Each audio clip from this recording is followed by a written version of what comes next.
கொஞ்சம் சிரித்தாய் கொஞ்சம் மறைத்தாய் வெட்க கவிதை நீ நீ நீ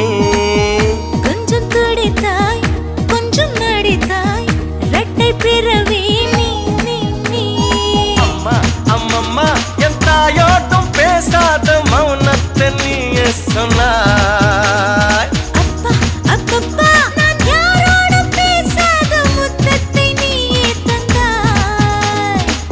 5 வயது பிள்ளை போலே அச்சச்சோ பிச்சத்தாலே கொஞ்சி கொஞ்சி என்னை கொண்டால் பருவாயில்லை